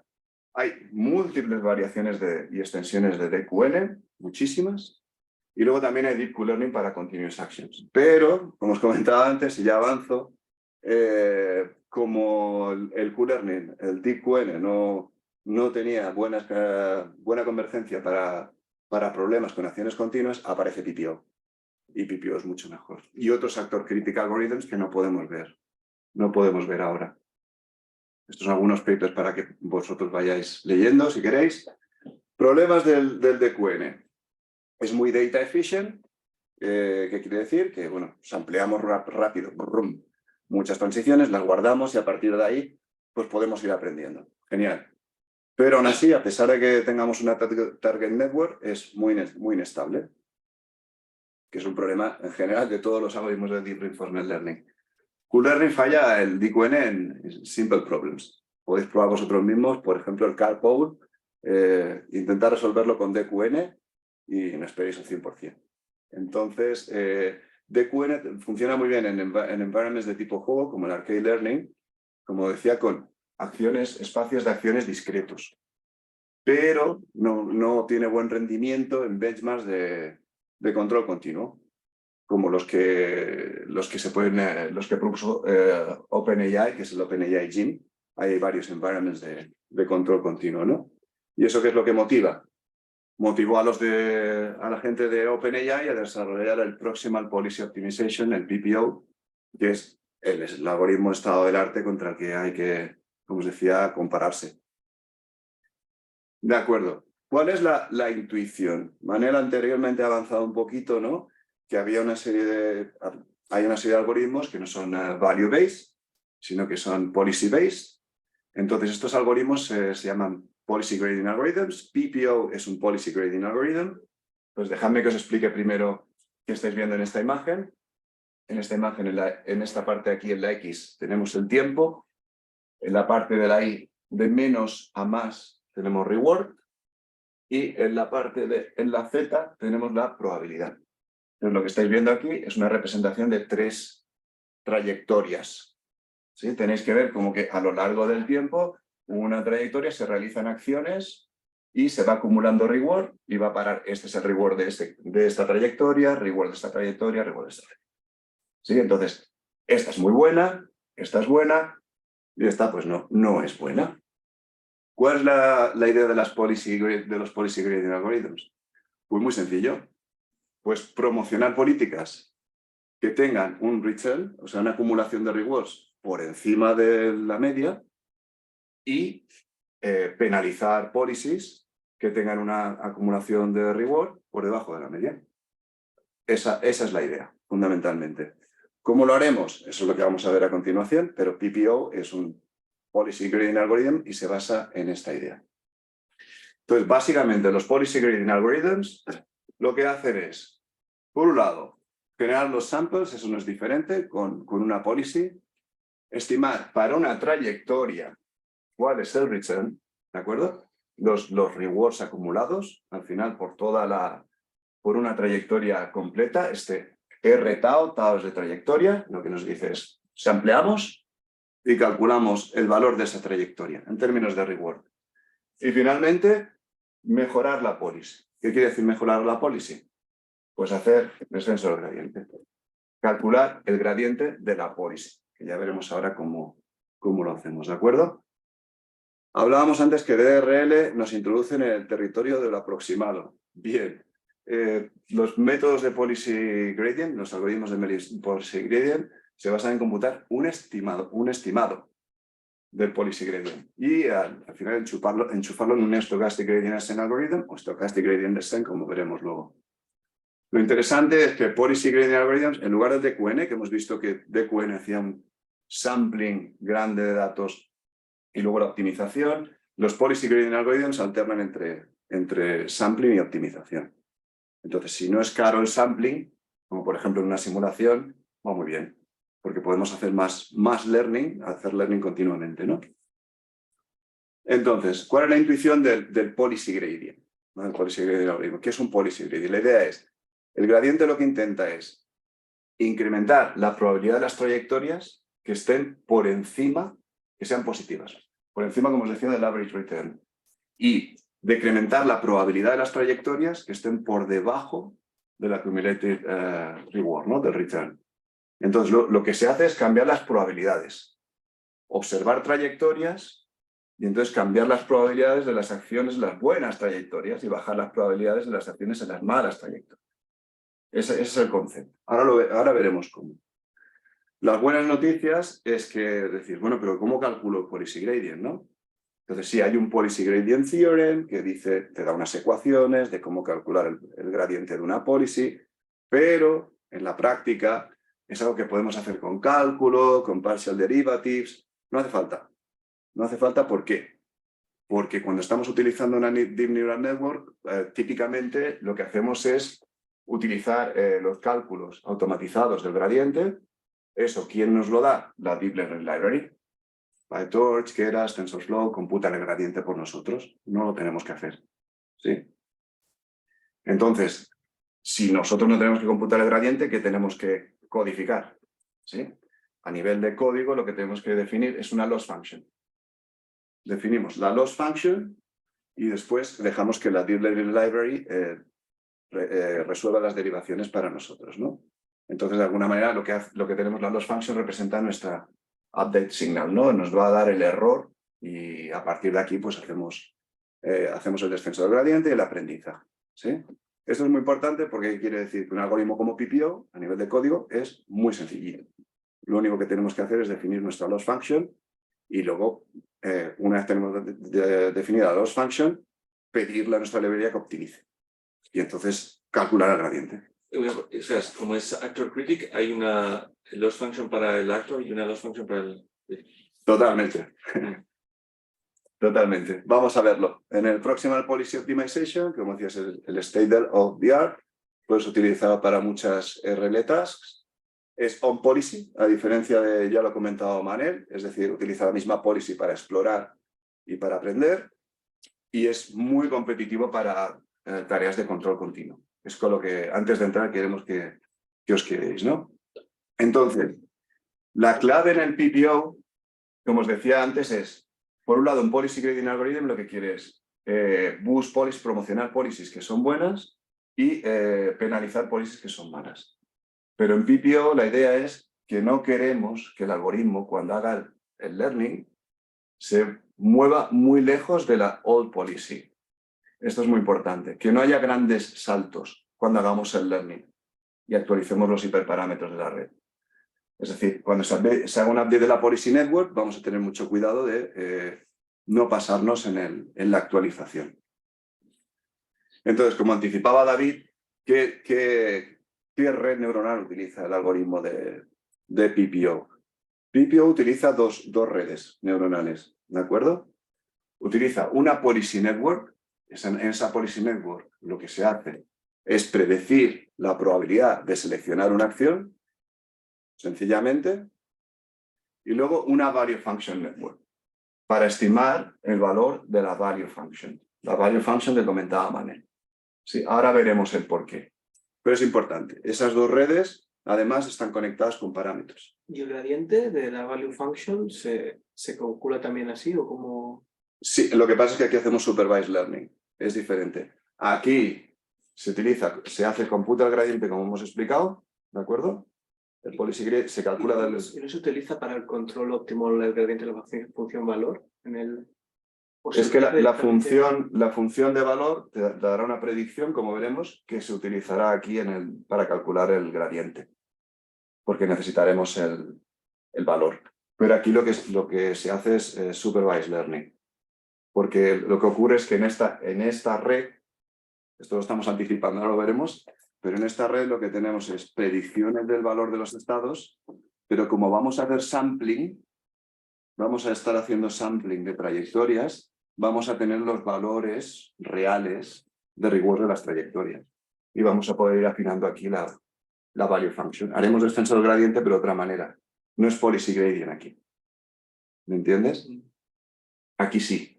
Aquí estamos haciendo un cambio de la policy. Aquí no. Aquí de la value function y es supervisado. Sí, bueno, a menos el control óptimo, si cojo la ecuación de Hamilton, Jacobi y eso, el control viene dado por una función del gradiente de la función valor. Claro, luego la función valor, si la estás entrenando entre las trayectorias, luego, como decías, que también tener una buena aproximación del gradiente, no solo del valor, ¿no? Como imagino que si tienes la función valor, que puede ser como una parábola, pero como muchas otras. Pero esta es la clave, es que para poder calcular el error aquí viene dado porque yo tengo la predicción de los valores de la value function, pero tengo valores observados realmente, porque estoy haciendo sampling de trayectorias y observo. Aquí me está dando estimaciones de valores, predicciones, y cuando yo hago un sampling, estoy observando cuáles son los rewards que realmente se obtienen. Y eso lo puedo utilizar ¿para qué? Para refinar la value function. Porque puedo ver cuál sería el valor de la value function en un estado, pero claro, como he hecho un sampling hasta el final, desde un determinado estado, puedo ver realmente cuál ha sido el reward que he acumulado, ¿me entiendes? La clave aquí es que tengo las observaciones que voy a estar utilizando durante el sampling. Entonces estas predicciones las puedo afinar porque veo lo que realmente ocurre en el sampling. Es muy diferente. Hago descenso del gradiente, claro, pero lo hago, tengo aprendizaje supervisado. ¿Lo entiendes? Sí, bueno, a lo mejor es que estoy viendo más de la otra óptica, más de control óptimo. Como cuesta un poco ver como una aproximación, como el tipo de aproximación de la función valor tiene que ser al menos en C1, ¿no? Al menos, o una aproximación como suave para luego que el gradiente no esté oscilando, ¿no? Aunque tengamos trayectorias óptimas, Sí. entre medio de las dos es como, sí que la función valor puede tener que sea continua, ¿no? Pero luego que también el gradiente vaya bien me sorprende un poco más, pero me creo que funcione, ¿no? Que hago ¿no? Pero Ahora veremos eso más, es sorprendente. veremos más detalles, volvemos a esto, volveremos. Rápidamente, recordad que en DQN utiliza una Value Network y además una Target Value Network. Aquí utilizamos una Policy Network y una Value Network, en el caso de PPO. Vale, entonces, ahora, ¿cómo funciona PPO? La clave ¿cuál es? Decimos, queremos promocionar policies que están por encima, su reward acumulado está por encima de la media, ¿no? Entonces, bueno, lo primero que tenemos que decir es, tenemos una trayectoria. La hemos ampliado y la vemos y decimos, bueno, ¿esta trayectoria es buena? Bueno, pues podemos ver qué quiere decir que una trayectoria es buena. Será buena si las acciones son buenas. ¿Qué quiere decir que una acción sea buena? Quiere decir que estamos obteniendo un reward por encima de lo que se esperaría. Entonces, ¿cómo se puede calcular eso? Hay un concepto que es el advantage, que es lo que nos dice es cómo de buena es una acción con respecto a, en un estado a partir de una policy. El advantage es muy sencillo. Lo que hacemos es decir, bueno, estando en un estado, observamos qué ocurre si hacemos una determinada acción en el siguiente estado. Entonces lo que tendremos es el reward y podremos ver el reward y comparamos las value functions. Decimos, bueno, pues como la value function nos dice cuál es el valor esperado, si podemos determinar ese valor, pues ya tenemos si el advantage es positivo, ya tenemos si la acción está por encima del average. ¿De acuerdo? Vamos a ver un ejemplo. Básicamente lo que se hace es, si tenemos una policy, ¿cómo estimamos los advantages? Otra vez, territorio del aproximado. Para ver si una policy, si una acción es buena, vamos a estimar el advantage, el valor relativo de una acción dentro de una de estas trayectorias. ¿De acuerdo? Entonces elegimos un punto en la trayectoria, ¿eh? Un punto. Cualquier punto de aquí y decimos, ¿cuál es el valor de haber hecho la acción AT en el estado ST? Pues el advantage, estimamos el advantage ¿cómo? Calculamos los rewards que observamos de la experiencia, porque estamos ampliando, ¿de acuerdo? Y lo comparamos con un baseline. ¿Y cuál será? Pues muy fácil, lo que hacemos es, bueno, por un lado sabemos lo que pasa, porque estamos ampliando, vemos la trayectoria de principio a final, sabemos qué reward ha dado esa acción, y luego lo que miramos es el valor estimado que se predice de la value network. ¿Qué es lo que pasaría, lo que se esperaría que pasara? La value network nos da a recordar el valor esperado. ¿Sí?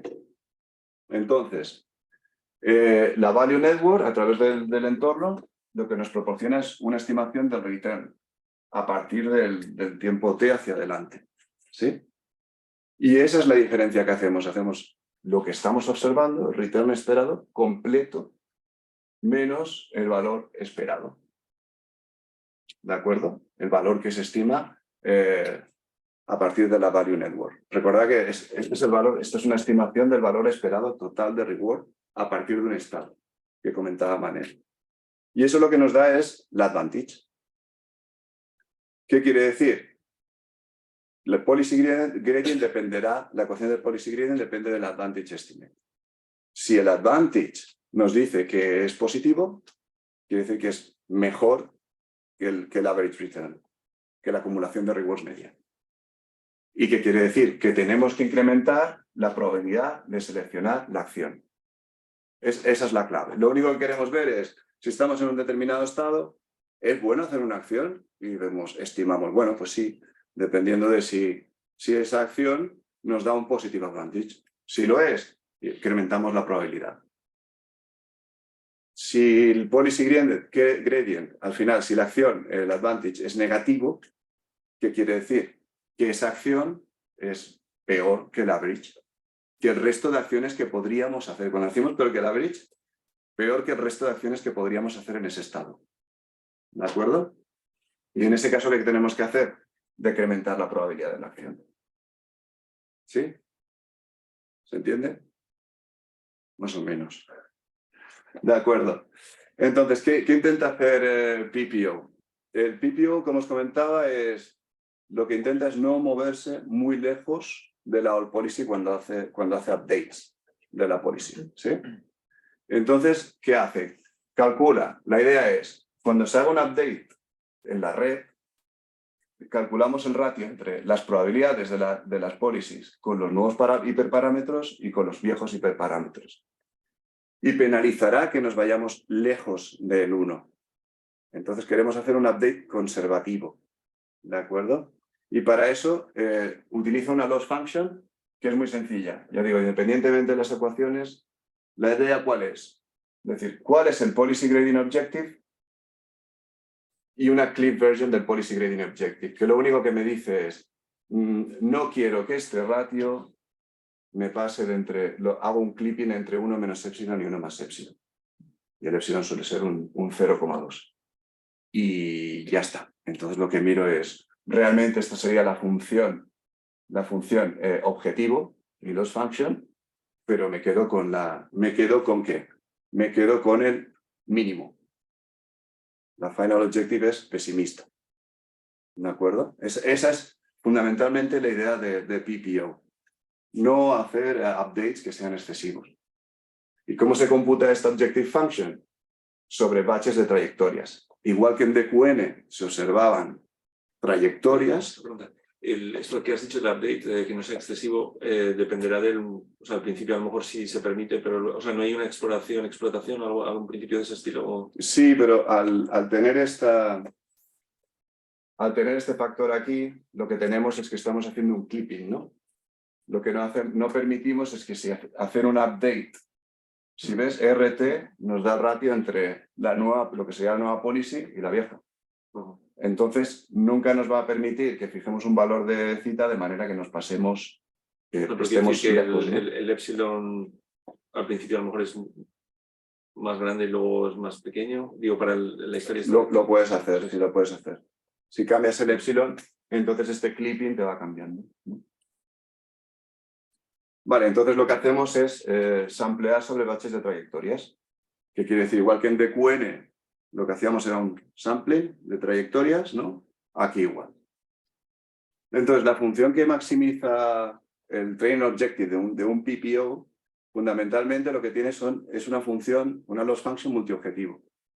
Entonces, tiene una parte que mira los rewards, que es la policy network. Tiene una parte que estima, que es esta la que queremos maximizar, ¿no? Esta parte de aquí, lo que tenemos es un Value Estimation Component. Esta es la Value Network, que es muy importante porque la que nos estima son la Value Function, que utilizamos en esta otra red, en la Policy Network. ¿De acuerdo? Entonces lo que queremos hacer es que esta función de network haga estimaciones que sean muy buenas, porque esta otra nos depende, el calcular el Policy Gradient nos depende completamente de esta Value Network. Porque los advantages que calculamos aquí nos dependen del value que calculamos aquí.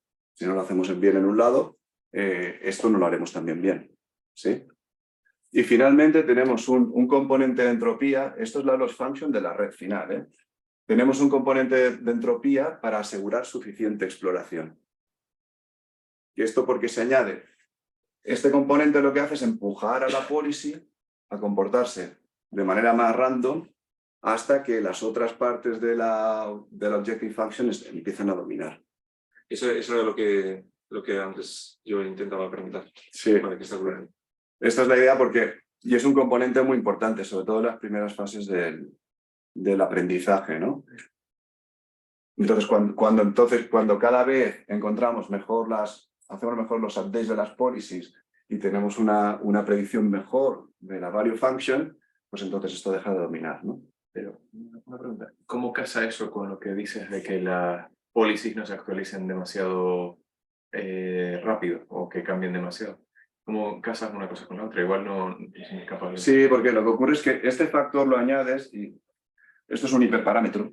Vale. Entonces, esto es otro hiperparámetro y esto es otro hiperparámetro, ¿de acuerdo? Entonces, su importancia la vas a regular tú. Regularizas el... Claro, ¿cómo al principio vas a darle importancia? ¿Cómo le vas a dar la importancia a la entropía? Vale. Al principio, a lo mejor, lo que te va a ocurrir es que estos valores que vas a tener aquí no estás haciendo muy buenas predicciones, ¿de acuerdo? Entonces son valores bajos. ¿Y esto a qué te ayuda? Te ayuda a explorar mucho. Ese factor al principio. Te ayuda a explorar, porque al principio lo que vas a querer es explorar, acumular mucha experiencia y encontrar el camino bueno para poder tener buenas predicciones, buenas policies y buenas predicciones de la value function. Y de manera además estocástica, supongo, ¿no? O... es una especie de ruido estocástico. Sí, sí, supongo. sí. No solamente gradient dependent, como puede ser los Sí, es ruido. Vale, vale. De forma que no es puramente greedy, sino que te explora un poco más en espacio. Exacto, la idea es que puedas ir a parar a regiones interesantes Vale, vale. durante, sobre todo al principio del aprendizaje, ¿no? Okay. Luego lo puedes tener, pero baja su valor porque ya estás encontrando mejores policies y estás haciendo mejores predicciones del value. ¿Y baja por sí solo o es las constantes las que vas apagando tú? El C2 lo vas apagando a medida que avanzas. Bueno, eso otro tipo de parámetro lo podrías hacer Vale, vale. en principio, pero Sí, bueno, luego ya sé. lo fijas y... ¿Y el gorrito encima de la E qué quiere decir? El gorrito encima de la E. Sí, esto es porque realmente esto viene cuando... Esto es la loss function, está al final de la red neuronal, ¿no? Y entonces lo que hacemos es que nosotros lo que queremos hacer una estimación, un valor esperado, expectation, que vale esto, ¿no? Y hacemos una aproximación realmente, porque lo que hacemos es decir, sampleamos 100 trayectorias y calculamos el valor de la loss function. Es otra vez otra aproximación. Entonces, fijaros la acumulación de aproximaciones. Son unas cuantas, ¿no? Entonces, estamos aproximando, haciendo una estimación del valor del advantage de cada acción, estamos haciendo una aproximación del valor esperado, estamos haciendo una aproximación de la value function.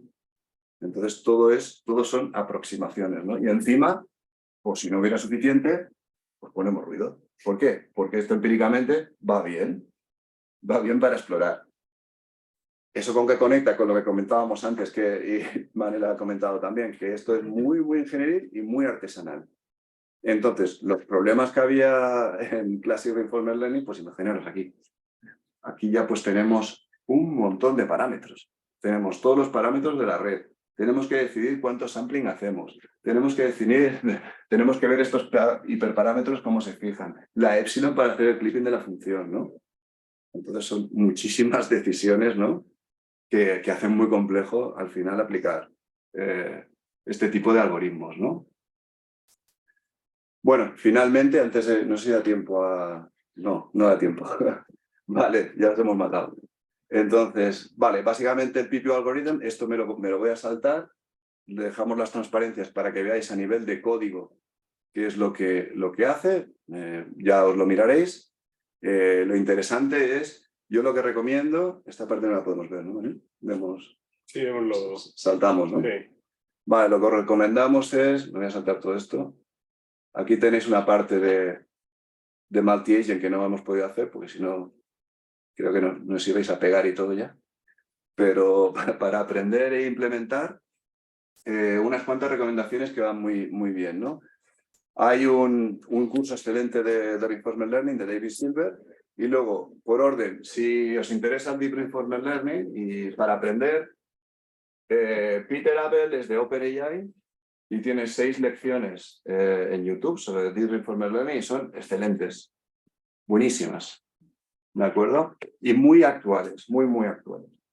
Entonces, lo siguiente sería el curso que tiene Sergey Lipan en Berkeley, que está muy bien. Lo que ocurre es que, bueno, yo veo que el curso de Peter Abel está más actualizado. Y luego hay un Deep RL Bootcamp, ¿no? Entonces, en cuanto a libros, aquí tenéis un par de libros, Manel ha mencionado uno ya. Y lo bueno es ver también el código. Es algo que recomendamos porque asusta todo lo que hemos visto. Realmente asusta porque dices, esto tiene que ser muy complejo. Realmente no. Realmente podéis ir a ver los resources que hay aquí Y tenéis un par, los algoritmos que hay en OpenAI, en la DRL Library, y estos de aquí están muy bien. DRL Policy Gradients están realmente bien. Y veréis que un algoritmo como Pipigo es realmente muy comprimido, muy sencillito, son unas cuantas líneas de código. Lo complejo es todo lo que hay que hacer con los hiperparámetros y con el learning. Y creo que con eso ya está. No sé si tenéis más preguntas.